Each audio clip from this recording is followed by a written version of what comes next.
I truly believe we're all, very much products of influences, and I have actively emulated many other photographers. I am English, brought up in the north of England near Liverpool, so my heritage is really European, and all the initial influences photographically were European photographers, pretty much all of them. Sudek, Brandt, Auger, Stieglitz from America, but Giacomelli, and so if I'm photographing with European subject matter, having come from a European heritage with European influences, the images are bound to have this feeling of being European, basically.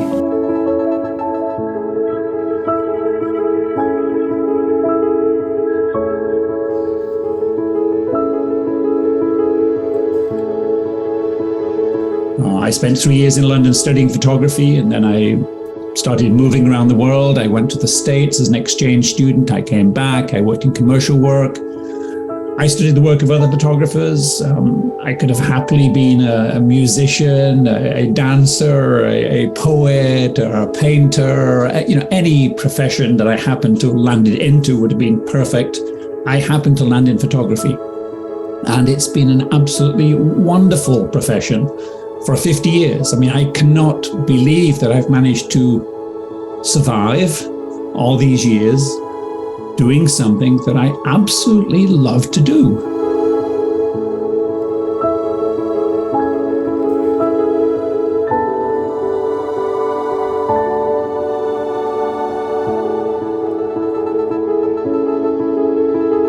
Some of my early photographs had a haiku feeling to them. It was about suggestion rather than description. So I often photographed in mist, for example. Going to Japan really gave me a whole different influence. And I would say if I looked at my career, there's kind of the first half is European and the second half is Asian. And I found more and more I've been photographing in Asia.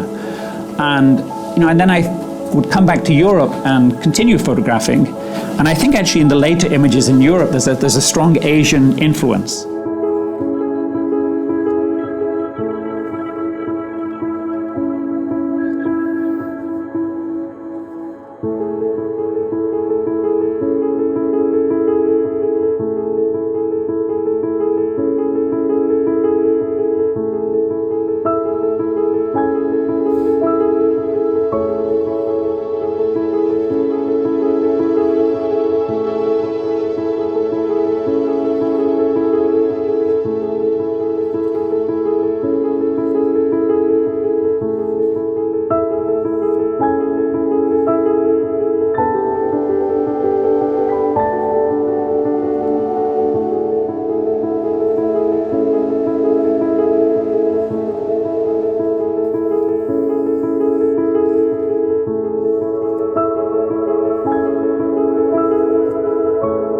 I often use the analogy of the stage that, I like to photograph before the actors come on the stage and after they've left. I like the presence, the atmosphere that's left, the kind of the tension. We all go to, concert halls, whatever, and when when the band, the orchestra is warming up, there's a certain edge, and we can use our imagination to kind of create scenes on the stage. And this is essentially what I like to do. I like to present a stage and invite a viewer to walk into that and create basically finish the photograph, create their own photograph.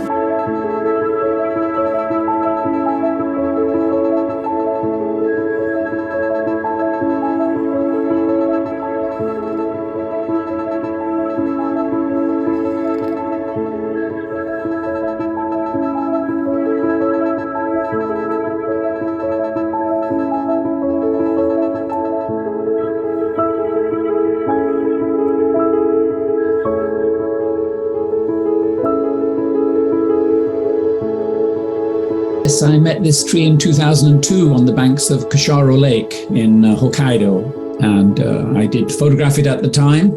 I like to make friends with trees throughout the world. Some I return to many, many times. This one I returned to for every year for 7 years and photographed it. It's unfortunate that it was cut down because it was on the banks of a lake, and people historically would climb onto the branches in the summer and hang out there.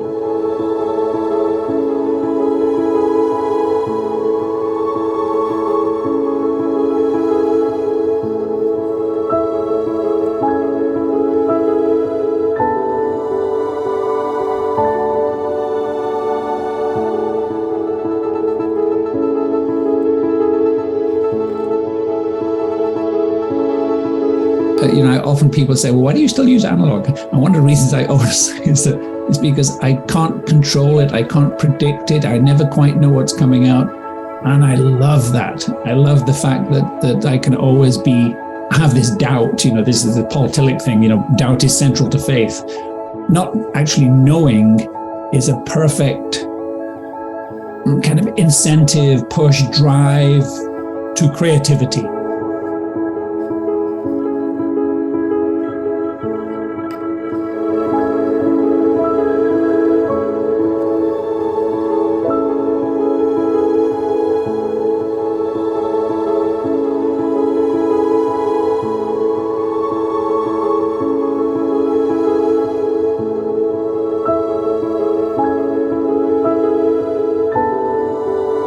Almost as if we start with this dark canvas and light emanates out. Again, it's even my early religious belief. We sit in dark churches and light emanates out from the altar or from the light on the altar.